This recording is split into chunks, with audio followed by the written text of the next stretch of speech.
Well, hello. Welcome to another afternoon at MSK Innovations. I'm your host, TJ Halverson, and today we have a great event lined up for you. Before I introduce our panel and our wonderful companies, quick acknowledgement of the sponsor of today's event. MSK Innovations is proud to announce its continued sponsorship by the DeAngelis Group, leader in executive search and talent acquisition for the MSK industry.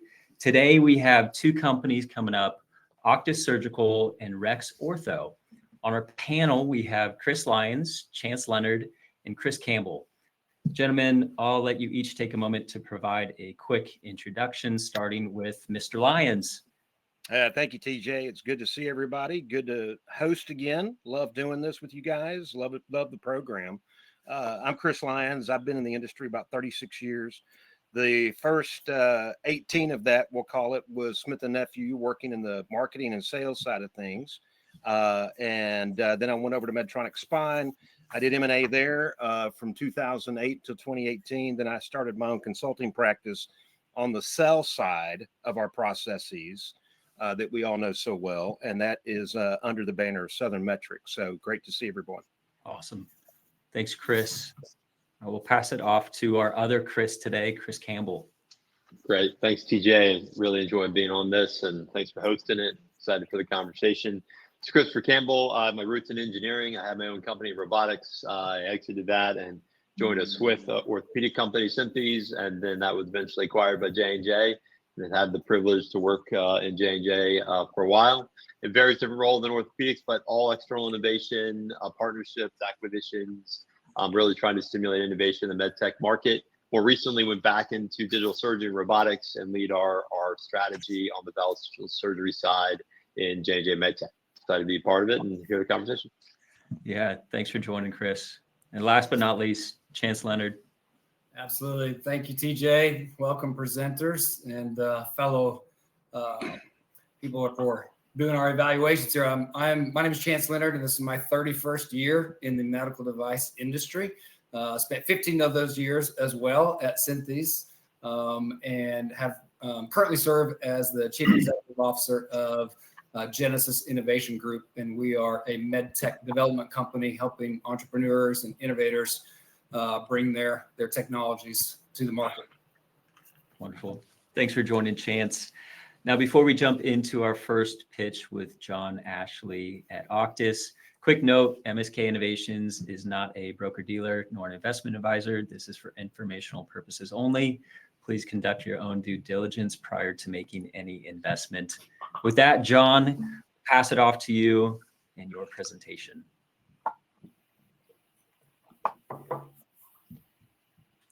Looks like you are Muted.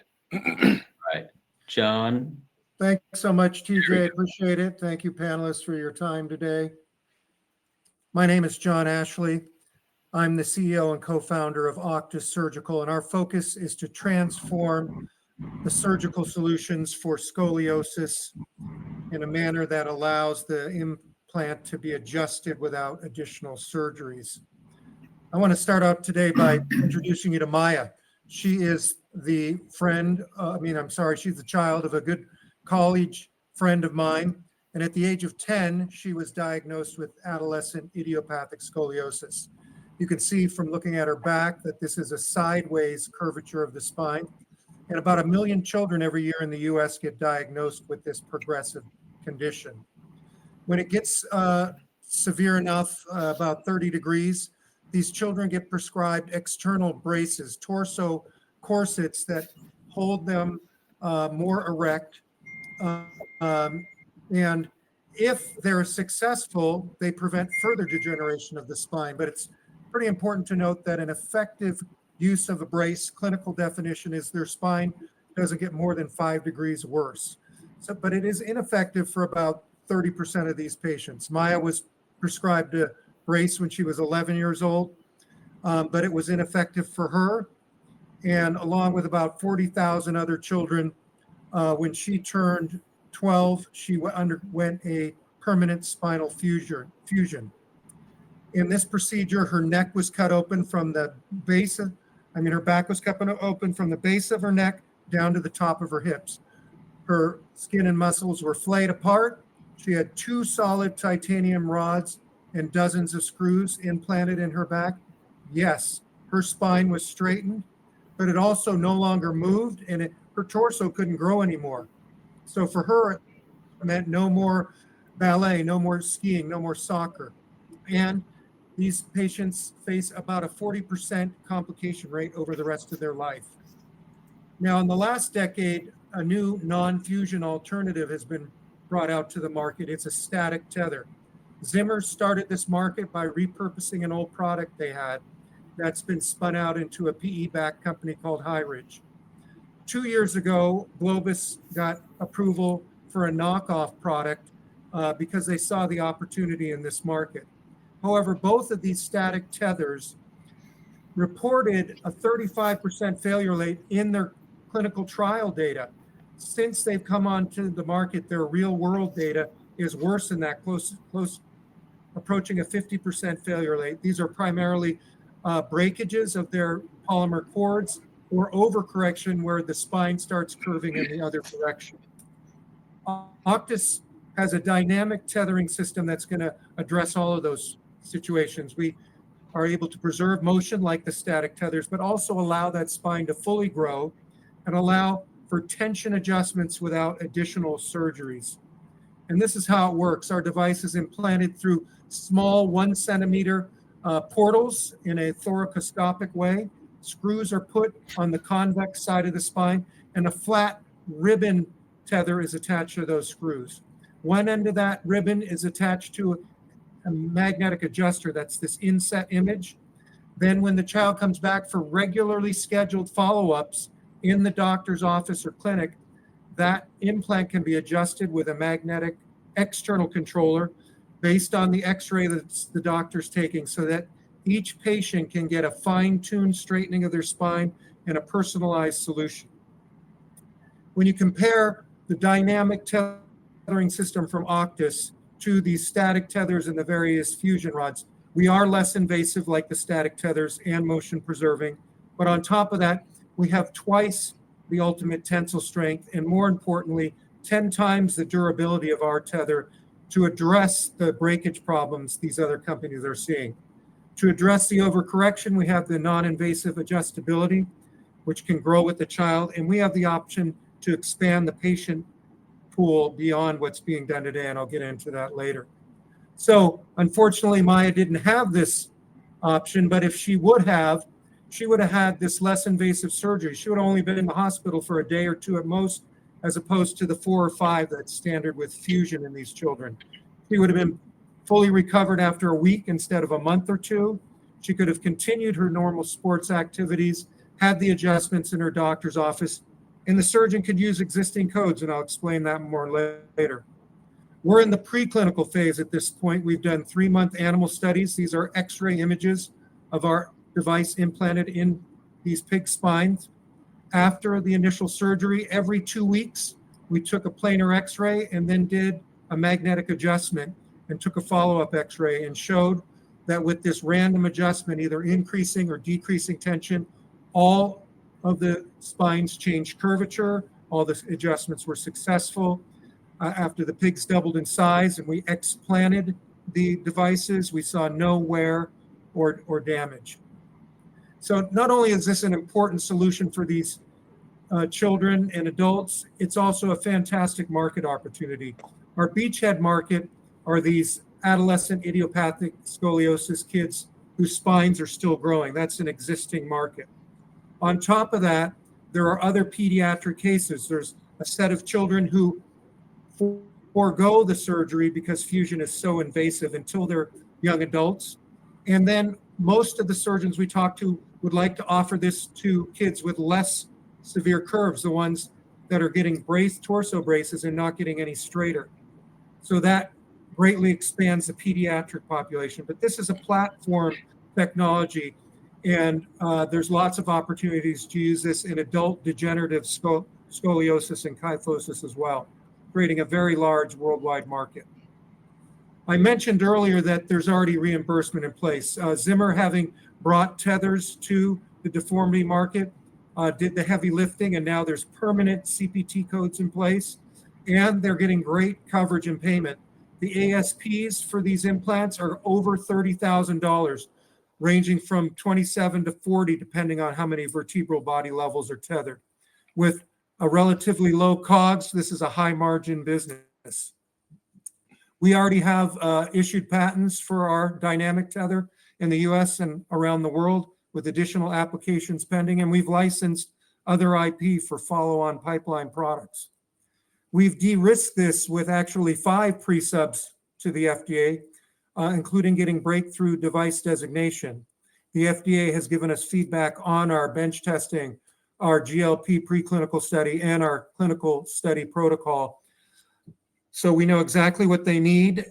This is an HDE pathway, which is a relatively fast and small, inexpensive trial to get onto the market. 50 patients, 2 years outcome. After getting on the market with the HDE, we can continue to collect post-market data and expand beyond that to get a broader coverage and these other indications I spoke about earlier. We have great interest for our product from leading institutions around the country. And I want to point out that this is an exciting market because it's so focused. Almost all of these pediatric deformity cases are done in children's hospitals and large academic centers. So that's a much smaller subset of the spine universe than adult surgery. With that focused market and the high ASPs, we see reaching profitability within 3 years post-launch at a greater than $50 million run rate. We're currently getting ready to close our seed round. We've put in about half the money in the bank to date on these terms. This will fund the company through the end of 2026 and get us our ID approval to start our pivotal trial. Here's how we'll use those funds. Once we have an ID approved, we'll raise a Series A for that pivotal study and FDA approval. The management group of Auctus is very experienced with over 90 combined years in medical device industry, including 8 startup exits. 2 of those were IPOs. All told, we've generated over $1.7 billion in value. Importantly, myself, my Chief Science Officer, Dr. Kadaba, and our VP of R&D all work together at another spine startup called Coalign Innovations. Coalign got the world's first FDA approval for an expandable interbody fusion cage for low back surgeries in adults. And after 2 rounds of funding, we sold that to Stryker at a 16x multiple. We've also got great input from the clinical and business side. Doctors Grual, Diab, and Huang are pediatric deformity surgeons who do these procedures every week in their ORs. They were doing clinical studies on the static tethers when we went to them before starting Auctus in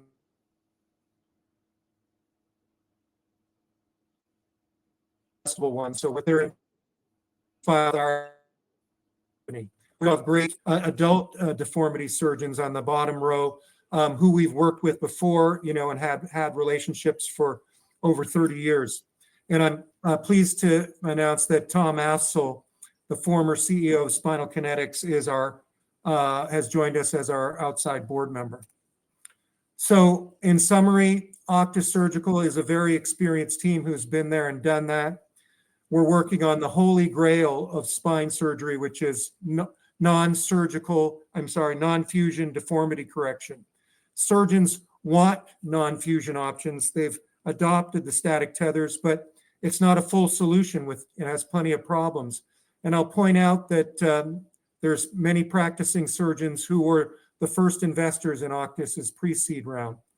We now have IP coverage, great preclinical data, a fast track through the FDA, and existing payment codes.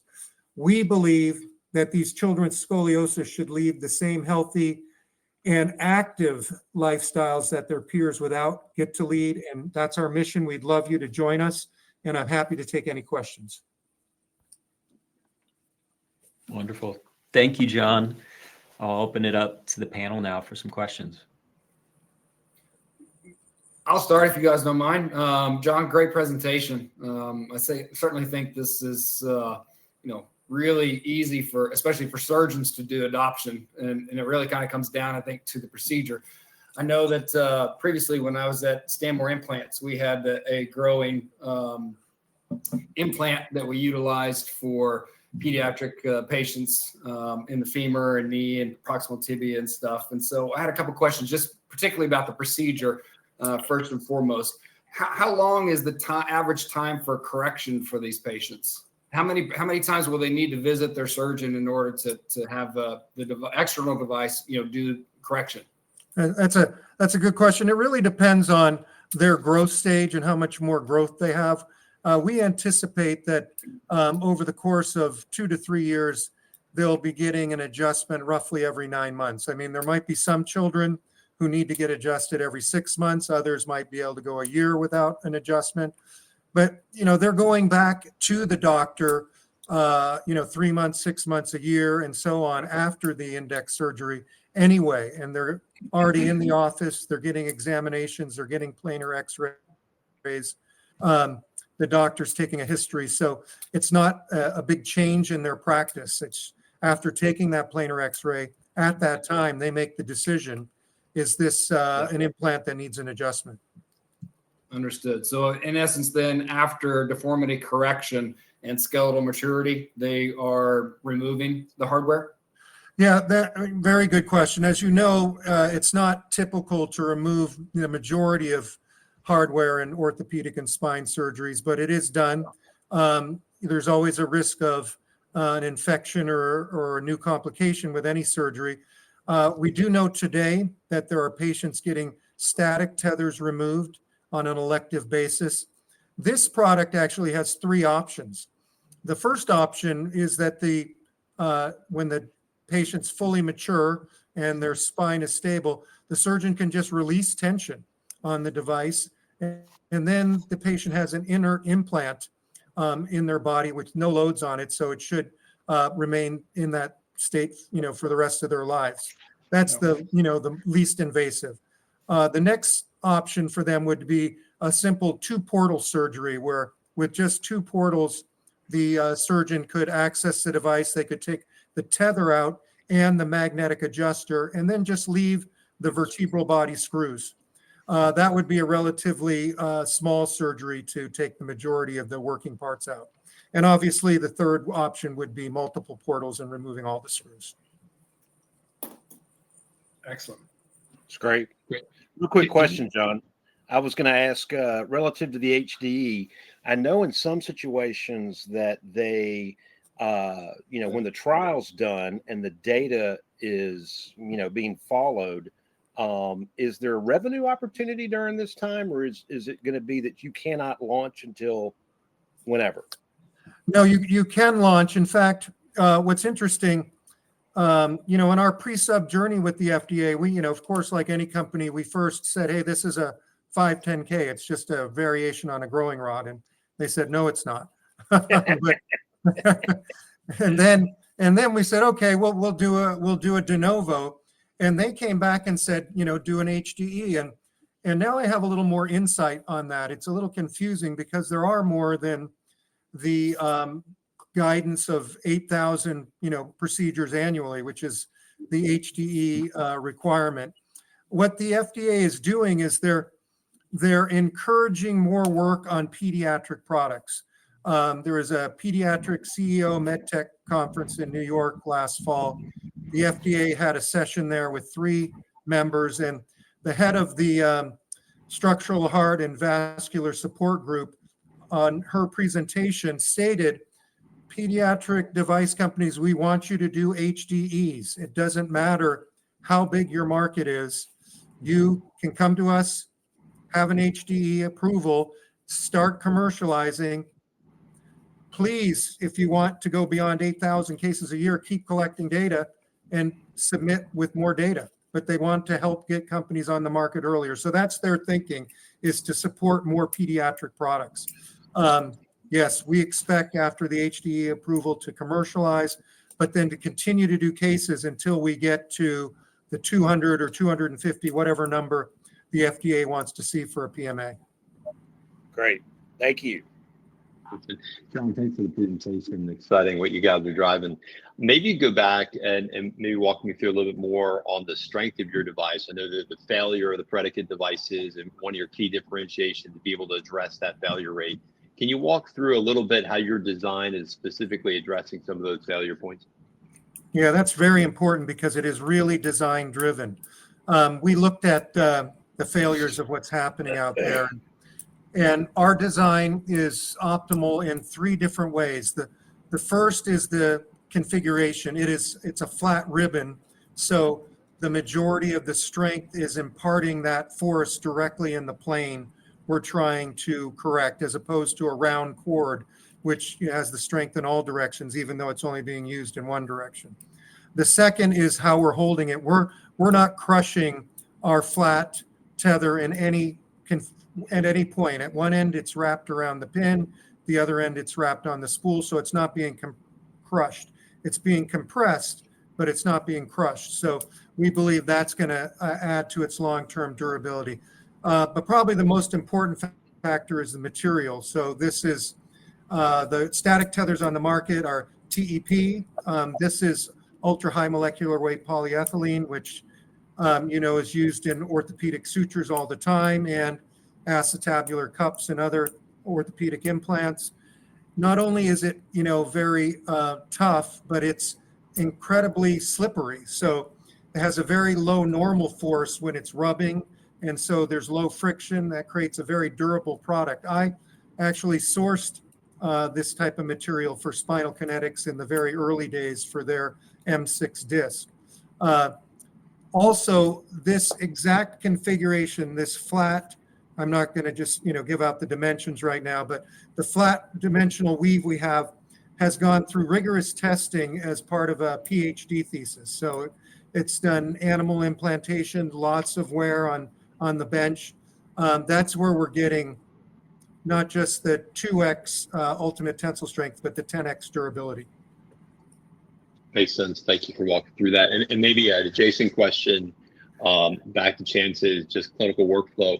How the surgeon is determining the size of the adjustment? So they go through and they do their imaging.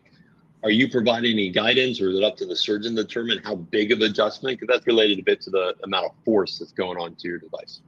Yeah, we'll provide some adjustment. We'll provide some guidance on the adjustment. But I want to share with you right now, that's, one of the biggest problems with the static tethers.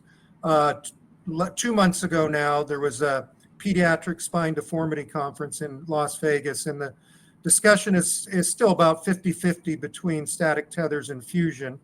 And one of the biggest challenges besides breakage of the static tethers is overcorrection. So they're looking at riser sign and Sanders scores, and they're looking at cervical vertebrae, not just the hand and the hip, to try to predict how much growth this child still has. But they're still making a prediction and they don't know, right? So with static tethers, they're doing about 60% to 75% of correction at the time of surgery and looking for the child to continue to grow to get the rest of that correction. There is data now that shows that those vertebra and discs grow. I mean, Peter Newton's done great work showing that a tethered spine, the shorter side of that spine, the vertebra get taller, the discs get taller, so the spine does get straighter after the static, but there's no real good way to predict that. By giving them the adjustment, they can make their best guess. I mean, giving them adjustable product, they can make their best guess. In 6 months, 9 months, a year, if they're wrong, they can change it. Fast. Perfect. Thank you. And curve, they can let tether out. Yeah, I was going to ask one more thing, John, as I'm thinking through this. From a IP standpoint, I know you'd mentioned that some elements of it was licensed. You don't have to tell who's licensed from, but I'm curious relative to the type of institution. So the dynamic tethering system is completely internal, that IP. We we generated the IP and we own that 100%. We also licensed some IP to some adjunct pipeline products that we think can be used in the spine and orthopedics. That came from a university, but that's not our leading product. That's Okay. additional products. Okay. Just checking. I was curious. Good. So we've got a couple of questions from the chat, a couple minutes remaining on time here. One quick question: how does the technology compare to Apifix from orthopediatrics? Because that was not mentioned in the pitch. Yeah, Apifix is one of the companies in this space in the last few years trying to address this problem. The two main differences with Apifix is one, it's a rod, so it does constrain motion much more so than a flexible tether. But the main difference is Apifix is a passive device, a passive one-way device. It can just ratchet open to get longer to help continue to correct the curvature of the spine. There's no way to shorten the Apifix device if it extends too far, whereas our product can be adjusted in either direction depending on that child's needs. Mm-hmm. Great. And then a follow-up question to that from Randy Roof here was that, anterior tethering has a history of morbidity associated with the procedure. How does your technique help eliminate that? And where does it, I guess, what's the classification, the Lanke classification that this would treat? Yeah, now that I mean, again, that's still being debated. We wouldn't propose that our product is going to address every spinal deformity situation, either pediatric or adult. We do think it can have applications to the majority of the pediatric AIS patients.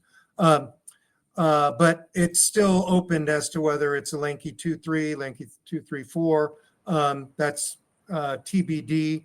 And what was the first part of the question? I apologize. Just around your technique and how the morbidity of the procedure. Yeah. So what was interesting about the meeting in Las Vegas is the outcomes of their procedures and where their data is compared to these static tethers. Well, we think we can address most of the problems with the static tethers, but the fusion surgery has been around for 40 plus years as opposed to 10 or so for the tether. So we do see improvements in those kind of morbidity numbers and in technique all along the way. So we'll be able to leverage a lot of that improvement. A lot of the early problems they saw we can avoid, but we're fairly comparable in terms of our approach to the static tethers. I will say that I am aware that there are surgeons out there doing open tethers on the anterior column. So it's not limited, depending on how long the construct is, only to thoracoscopic approaches. Okay, great. TJ, we got one more time for just maybe one more quick question. One more quick question, and then John, Okay. There's also a few other questions in the chat that you can go ahead and answer afterwards. Thanks, TJ. What can I do, Chance? Sorry, I just wanted to kind of understand maybe a little bit about cap table and, how much would you all raise in pre-seed? And then how much do you think your Series A is going to entail? And then I know I'm kind of combining this here, but there's a lot of expertise that's required, especially interacting with surgeons when you start doing this IDE. Do you all have a group of people that you're going to utilize across the United States in order to help facilitate these cases with the surgeons? Yeah, really, really good question. So our pre-seed was about 750,000. A third of that was non-dilutive. Most of that came from spine surgeons. This seed round is 3 million, and that's a combination of mostly angels, family offices to date. We anticipate that the A round will be 12 million to do the 50-patient pivotal trial. And I will say that as a first indication, our Chief Science Officer, Dr. Kadaba, has led clinical studies for How Medica Stryker. So, we're pretty well versed in that. And yes, we do have an outlook at who we'll utilize for that. But yeah, there'll definitely be a lot of hand-holding with that IDE study. Yeah. Well, thanks everybody for your questions, and I'll try to answer the rest in the chat. Yeah. Thank you, John. Really Thanks, appreciate TJ. it. All Thank you. right, Ian and the rest of the team at Rex, we'll pass it off to you. Take it away with your presentation. Thank you, TJ, and thank you, everyone. Thank you for the opportunity to talk here today. Just looking to share my screen. Okay, thank you very much for the opportunity. And I just want to introduce Rex Ortho, and I'm joined here today by Matt Oldakowski, who is one of the co-founders and co-inventors of the technology. Matt's a biomedical engineer and worked with 3 surgeons and another biomedical engineer to develop the technology. And I'm also joined by Philip Proctor, a senior engineer, has worked with Stryker and Helmetica and a variety of companies over many years of working in orthopedics and spine, and he heads up our strategic BD.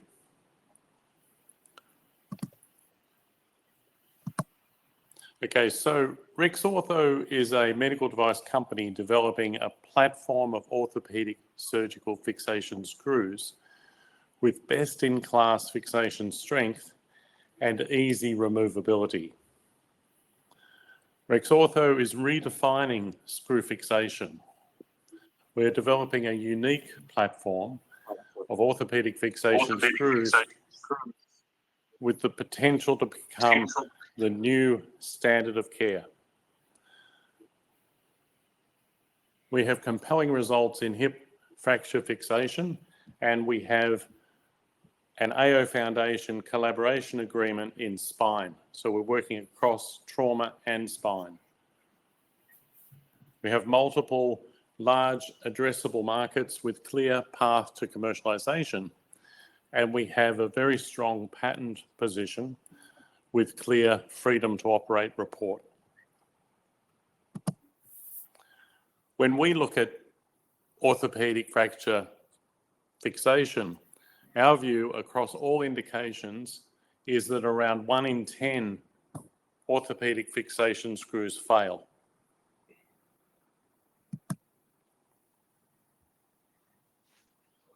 Thanks for that, Ian. It's really excited to be talking to so many industry veterans and surgeons about this. I'm sure everyone's very familiar with our problem that we're trying to address. We're tackling the most common problem in the most common trauma surgery, and that's screw fixation failure in proximal femoral fractures or hip fractures. Now, typically these occur in our most elderly patients after a low energy fall, and they can be absolutely catastrophic in the sense that they have a high rate of mortality, but also they can mark the end of independent living for these patients. After the fracture has been fixated surgically, if screw fixation isn't strong enough, what can happen is the fracture collapses over the screw in a varus direction, which is called varus collapse, as you can see in the image. This throws off the alignment of the hip, leading to pain and trouble walking, and this can make it really hard for these patients to bounce back and get back to being fit and independent. In patients with low quality osteoporotic bone, which in our cohort is actually most patients, the screw can even cut all the way through the hip joint. This is called cutout. And it means that the patient has to have yet another more costly and more technically demanding revision surgery. And in fact, this second surgery is on average 2.5 times more costly than the first surgery. And this is what we're trying to address with the Rex Ortho system. The way that the Rex screw works is just like a standard screw using a standard workflow. It's implanted over a standard K-wire, and the device then only has one single extra step to expand. The surgeon simply has to turn in the blue expansion bolt, which splays open the expansion wings into the bone, like you can see in the image. As you can see, this massively increases the surface area that the bone is loading, and so it significantly increases the fixation strength. If for whatever reason the screw needs to be removed because of infection or something else, the system attaches to the back. You can remove the expander bolt, and then the surgeon simply has to attach the removal instrument, which then pulls back the arms into a contracted orientation, and then the surgeon removes the screw just like any normal screw.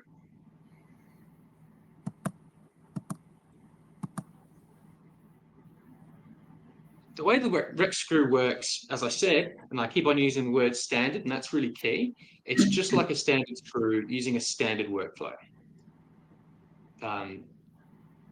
And so we've worked really, really hard to create a system that surgeons really want to use. They want to increase fixation strength to improve outcomes for their patients and avoid a complicated, unnecessary revision surgery. But they really want to do this in a way that doesn't complicate their surgery. We've been able to do this by not changing the workflow except for that single extra step. And it takes less than a minute to do this step. If we contrast this to bone cement augmentation, this will dramatically increase fixation strength, pretty much eliminating the screw fixation failure mode. But it involves mixing and injecting the cement, which takes about 15 minutes to increase in terms of the surgery. And it has clinical risks like leakage into the joint, thermal necrosis, and even in some cases, embolisms. X-Bolt's another expandable screw on the market that can reduce screw fixation failure, but it changes the workflow. It adds in an extra step of bone crushing to create the cavity for the expandable device to expand into.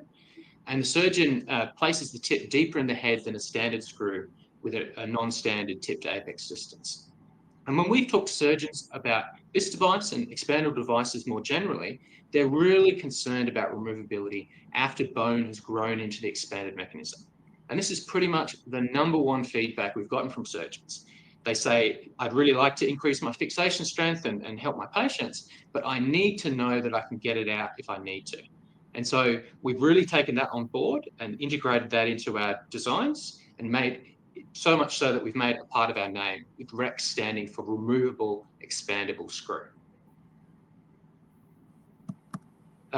We've generated some really compelling peer-reviewed evidence to back up our value proposition. In a standard benchtop testing model, we demonstrated 50% higher fixation strength compared to the gold standard J&J TFNA system. And this leads to 5 times more cycles to failure. And obviously this magnitude of improvement is not just an incremental improvement, we're drastically reducing the likelihood of varus collapse, especially in patients with low quality bone. And because removability is so important, what we've done is done the first ever expandable screw removability study. We've implanted the miniaturized FREX screw in 5 sheet. We leave them to osseointegrate over 3 months. And after sacrificing the sheet, we're able to retract the screw with a very, very low torque, sort of dental torque levels. And then we're able to remove the screws without any complications. As Ian said, we've also been fortunate enough to collaborate with probably the best partner that we can imagine, which is the AO Foundation. And they've invested in the second REX screw indication, the SREX pedicle screw. And this project really span out of the surgeons in the expert group identifying an unmet clinical need.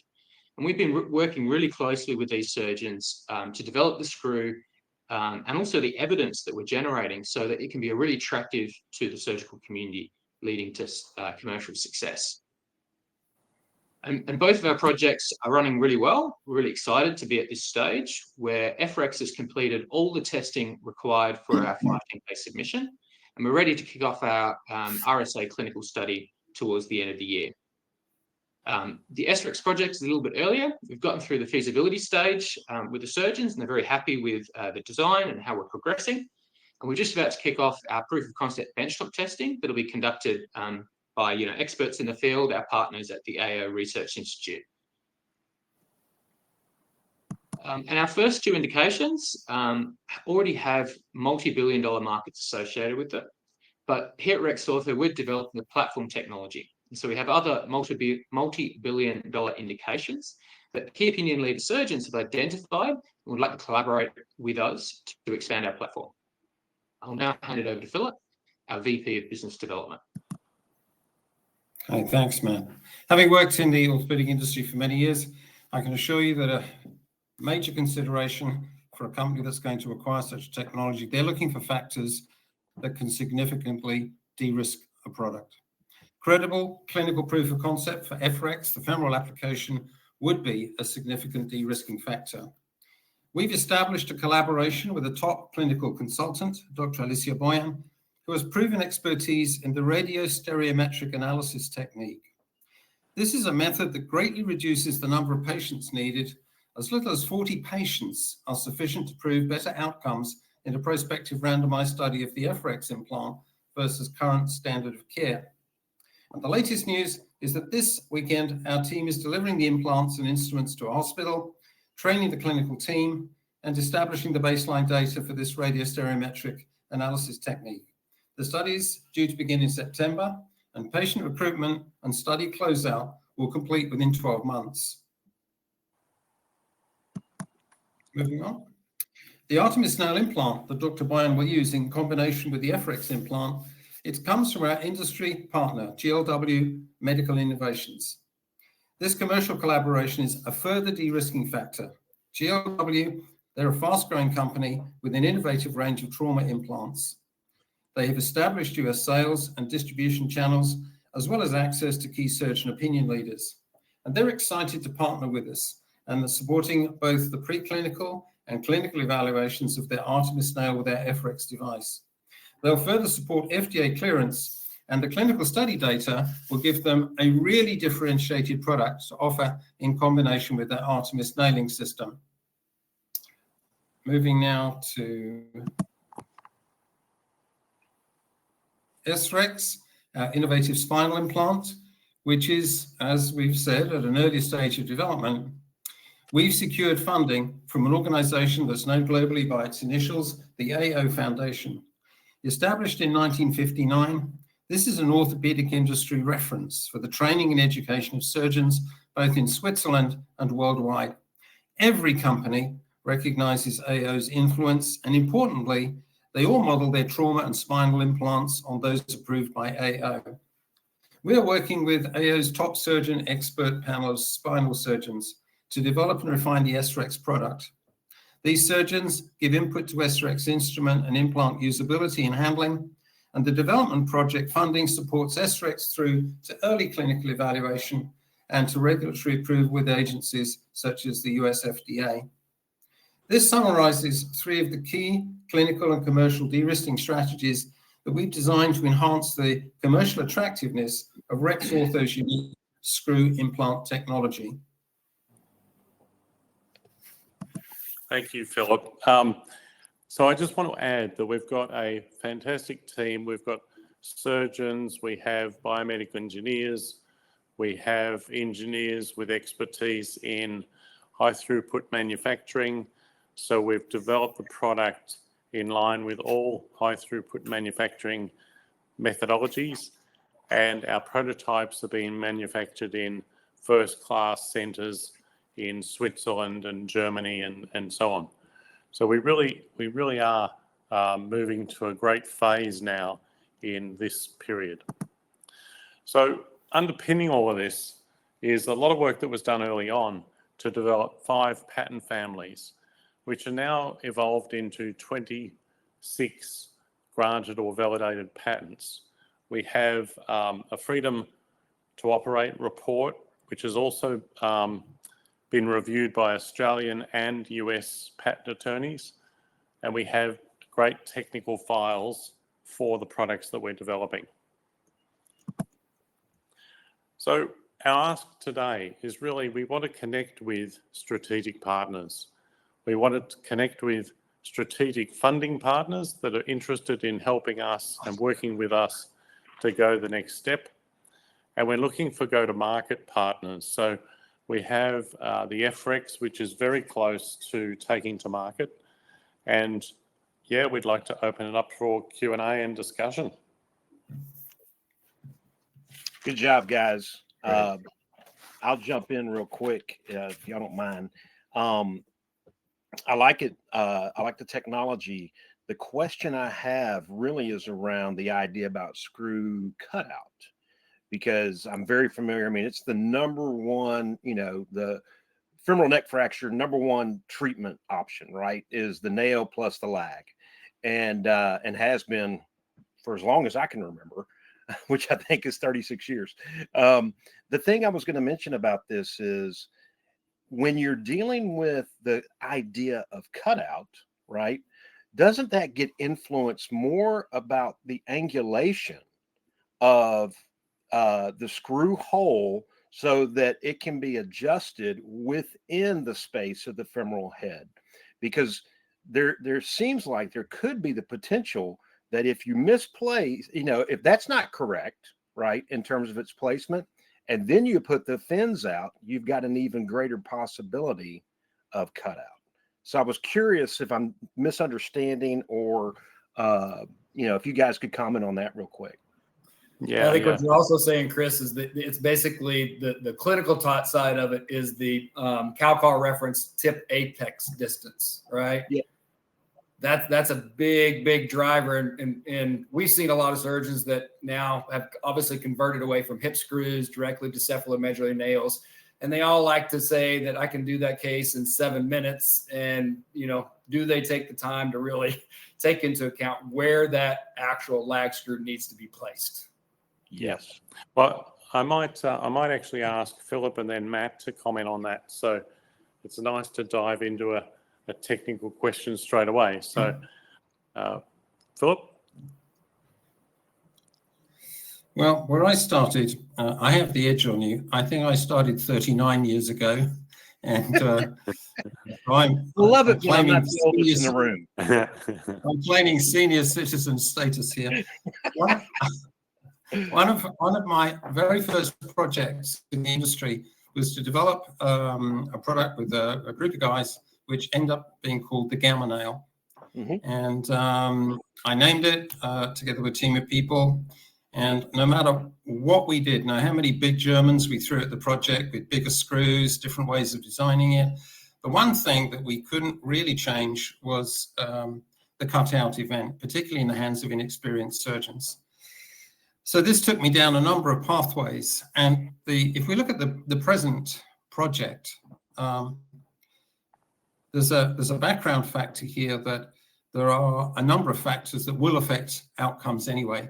It's the grade of fracture, it's the positioning of the device. We've heard tip apex distance measured. I've never been terribly convinced, as you are, that surgeons really have the time to take care of all these small nuances. I think the goal here is to come up with something that even in the hands of a relatively inexperienced surgeon, once these fins are deployed with a reasonable reduction, the data that we have done, the preclinical data suggests that this will be effective. Matt, I'll pass it to you because we've also done tons of testing and you've got something to say, I'm sure.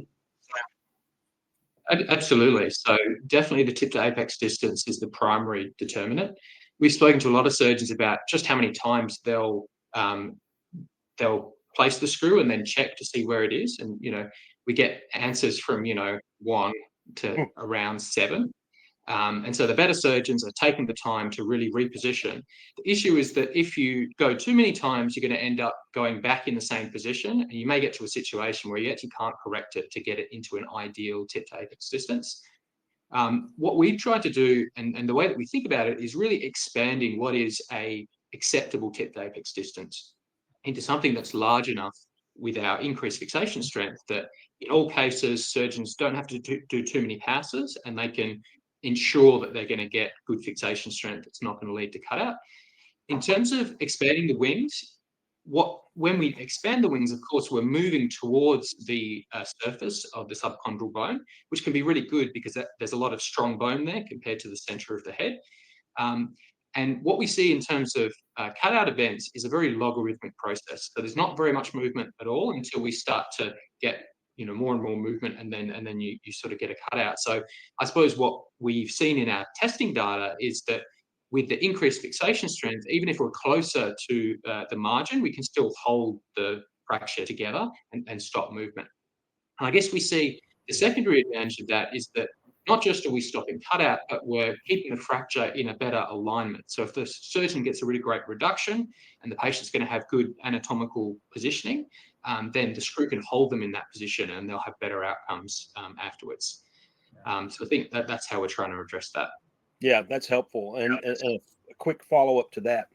From the center core of the lag screw, how far do the wings expand outward? They expand outwards by about 5 millimeters or so. Okay. Yeah. Each side? Right. Each side? Yeah. Each side. That's right. Okay. Yeah. So Okay. it's quite a large And expansion. that, just to jump in, one of the things we did in Strike was created the so-called RC lag screw. That has a blade that gives a very small amount sticking out either side. This is much less. So you get some rotation control out of that. But in terms of its ability to be able to control cutout, it's there's never really been any convincing evidence of that except in biomechanical testing. Thank you, guys. Great Gentlemen, presentation. No, go ahead, Chance. Go ahead. Oh, I apologize, Chris. You go, man. All right. Well, real quick, you know, I try to keep things simple with a lot of the entrepreneurs and stuff that we work with. And one of the things that we always talk about is, you know, a company, you know, has to create a product. You got to make the product and you got to sell the product. Right. And you've clearly created a product and created relationships along the way with the AO, which is, you know, world renowned. And then making the product, I couldn't quite tell. It seems like you have a system that you could go to market with and not have to utilize a strategic. But I think the other thing that maybe the panel may have some additional questions on about is, you know, how do you plan to actually sell the product? There's 8 companies in the world that control almost 70% of all the orthopedic procedures globally. This procedure particularly, I would say, you know, is rather, you know, driven a lot by the contractual agreements at the hospitals, and breaking through those contractual agreements, even if you're a lower price, is going to be very difficult to do because they wrap it into total trauma spend. How do you plan to penetrate, in a sense, you know, these corporate agreements in order to actually get the clinical benefit, if you can truly, you know, define it for your groups in order to create, I think, the outcome that you want? Yeah, that's a great question. And, you know, I think the key thing for Rex Ortho right now is we have options. So, you know, our lag screw can be fitted to any nail in the market. So we can have options with partners. We also have sitting in the background a whole system. So we have the option to take it ourselves. And then we're also working with GLW Medical Innovations on a non-exclusive license basis. So there's kind of 3-pronged approaches. And, you know, at the end of the day, we have a great feature set. And, you know, to get into some of those discussions with the committees at the hospitals and the groups, you really need features and performance to get into those conversations. So I think we've got options right now, and we're being careful not to commit too far down any one path and just open it up. And part of what today's about is opening up to talk to more partners. We've spoken to pretty much everyone in the market prior to COVID, and we had some really good engagement, really good feedback. You know, people wanted to see clinical data, they wanted to see cost of goods, all that type of thing. And I think we're in a really good position to take that next layer of conversation. So, you know, life often is about options, and we're in that position right now. Perfect. Thank you again, guys, for going through exciting technology. Maybe you could walk me through a little bit where you are from a funding perspective, how much runway you have. I know you're looking for a partner for sure, but are you raising at the moment? Clarify how much you've raised to date and where you're headed would be great. Yeah. So thank you for the question. We are going to be raising money this year. With the market sort of moving around a lot, like, you know, in the last 6 months, we've found it hard to work out where the market sits on a risk capital point of view. We've been funded largely by angel investors and family offices up till now, and we have a very good grant funding record with first university grants and then government commercialization grants, and we also have an arrangement with the AO Foundation. So the programs we're running right now are funded. Our runway, you know, we have a runway through past Christmas. So we were looking at going out and raising money probably right now, but we did some modeling and we said, well, let's just see where the market settles a little bit. So it was only last weekend that we had the federal government election in Australia, and the market was moving around all over the place. You guys had a bit of an election earlier in the year, and the market's been moving around. So yeah, we've been just being a little careful about how much we raise and where we go from here, but would love to talk to people that would like to get involved. Yeah. Okay. And how much have you raised to date of dilutive and undilutive funding? Wow. In US dollar terms, I'd say probably about 12 mil. Okay. And go ahead, Chris. I didn't want to cut you. No, go ahead, buddy. No, go ahead. I was just going to say, when was the company founded? It was founded in 1st of July, 2017. Okay. And the other question, observation is you're right. I mean, the market is very odd. There's no doubt about that. It was even more odd in 24, 23, and 22. But I will say that it's taking 6 to 9 months for money in. And I think it's really important on two fronts, really important to get rolling with it. The second thing is, I think you brought up a brilliant point, Ian, of differentiation that I think would be important to include in the presentation. And that's the fact that you can be nail agnostic. Yes. That's a big deal. Yes. Anyway. Thank you. Chris, great comment. I'll leave it. We got time for one more question if anyone has anything. Yep. Maybe the last question I have on the FDA side, I know you mentioned you were headed to clinical studies. Maybe you could describe a bit of your conversation on the FDA of their perspective of what evidence they're looking for to bring it to the U.S. market. Yeah. Okay. So with the FDA, I might actually, not sure if Philip's still on the line there, but with the FDA, so we've been working with GLW Medical Innovations, and they already have a construct on the market. So for them, it would be a matter of swapping out the screw and resubmitting their existing 510K with a different component. And so it's really like for like. And then the question is, with the clinical study, how you can enhance that with performance data and so on and so forth. Philip, did you want to comment any further? Sorry, I got thrown out and I've only just rejoined the conversation. I've just got sound back, so I'm not. Well, we were just talking about FDA and the fact that what kind of data the FDA would be looking for. And there's a lot of lag screws that have been 510K cleared. And we are working with GLW to really replace their lag screw with their existing construct. So there's not a massive amount of data that the FDA is looking for. We've completed every single test that GLW had previously done with their lag screw. We've done with our lag screw. Yep. Good. Thank you. That's right. All right. Well, thanks everyone.